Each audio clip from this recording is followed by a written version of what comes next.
Madam, ನನಗೆ periods ಬರೋಕ್ಕಿಂತ ಮುಂಚೆ ತುಂಬ ವೈಟ್ ಡಿಸ್ಚಾರ್ಜ್ ಆಗುತ್ತೆ. ಇದು ನಾರ್ಮಲ್ಲ, ಎಬ್ನಾರ್ಮಲ್ಲ? ಹೆಲೋ ಹಾಯ್, ನನ್ನ ಹೆಸರು ಡಾಕ್ಟರ್ ಗೀತಾ ಎಸ್.ಕೆ, ನಿಮ್ಮ ಗೈನಿಕಾಲಜಿಸ್ಟ್ ಮತ್ತು IVF ಸ್ಪೆಷಲಿಸ್ಟ್. ಎಷ್ಟೋ ಜನ ಹೆಣ್ಮಕ್ಳು ವೈಟ್ ಡಿಸ್ಚಾರ್ಜ್ ಆಗ್ತಾ ಇರುತ್ತೆ, ಅದು ನಾರ್ಮಲ್ಲ ಎಬ್ನಾರ್ಮಲ್ಲ ಅನ್ನೋದು ಗೊತ್ತಿರಲ್ಲ. ನಂದು ಆನ್ಲೈನ್ ಕನ್ಸಲ್ಟೇಷನ್ ನಲ್ಲಿ ಎಷ್ಟೋ ಜನಕ್ಕೆ ನಾನು ಹೇಳ್ತೀನಿ ಆ ವೈಟ್ ಡಿಸ್ಚಾರ್ಜ್ ನಾರ್ಮಲ್ ಇದೆ, ಡೋಂಟ್ ವರಿ ಅಂತ ತುಂಬಾ ಜನಕ್ಕೆ ಹೇಳ್ತಾ ಇರ್ತೀನಿ. ಸೊ ಈ ವಿಡಿಯೋದಲ್ಲಿ ಯಾವ್ದು ನಾರ್ಮಲ್ ಯಾವ್ದು ಎಬ್ನಾರ್ಮಲ್ ಅನ್ನೋದನ್ನ ತಿಳ್ಕೊಳ್ಳೋಣ. ನಾರ್ಮಲ್ ವೈಟ್ ಡಿಸ್ಚಾರ್ಜ್ ನಿಮ್ಮ ಸೈಕಲ್ ಪೀರಿಯಡ್ ಬರೋಕಿನ ಮುಂಚೆ ಒಂಥರ ಇರುತ್ತೆ, ಪೀರಿಯಡ್ ಆದ್ಮೇಲೆ ಒಂಥರ ಇರುತ್ತೆ, ಮಿಡ್ ಸೈಕಲ್ ಅಲ್ಲಿ ಒಂಥರ ಇರುತ್ತೆ. ಸೊ ಪೀರಿಯಡ್ ಬರೋಕಿನ ಮುಂಚೆ ಗಟ್ಟಿ ಆಗಿರುತ್ತೆ, ವೈಟ್ ಆಗಿರುತ್ತೆ.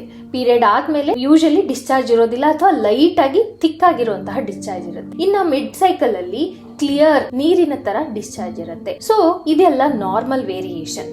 ಈ ವೈಟ್ ಡಿಸ್ಚಾರ್ಜ್ ಜೊತೆಗೆ ಇಚಿಂಗ್ ಇರೋದಿಲ್ಲ, ಹೊಟ್ಟೆ ನೋವು ಇರೋದಿಲ್ಲ, ಯೂರಿನ್ ಇನ್ಫೆಕ್ಷನ್ ಇರೋದಿಲ್ಲ, ಮತ್ತೆ ಬೆನ್ನೋವು ಇರೋದಿಲ್ಲ.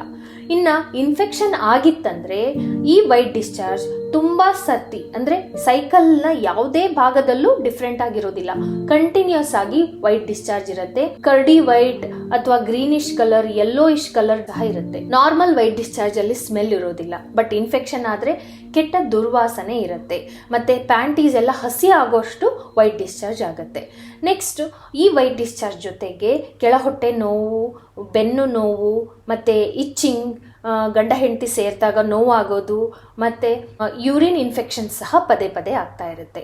ಸೊ ಈ ತರ ಇದ್ರೆ ನೀವು ತಕ್ಷಣ ಗೈನಕಾಲಜಿಸ್ಟ್ ಹತ್ರ ಹೋಗಿ ಪೆಲ್ವಿಕ್ ಎಕ್ಸಾಮಿನೇಷನ್ ನ ಮಾಡಿಸ್ಕೊಳ್ಳಿ. I hope this help you. Follow for more.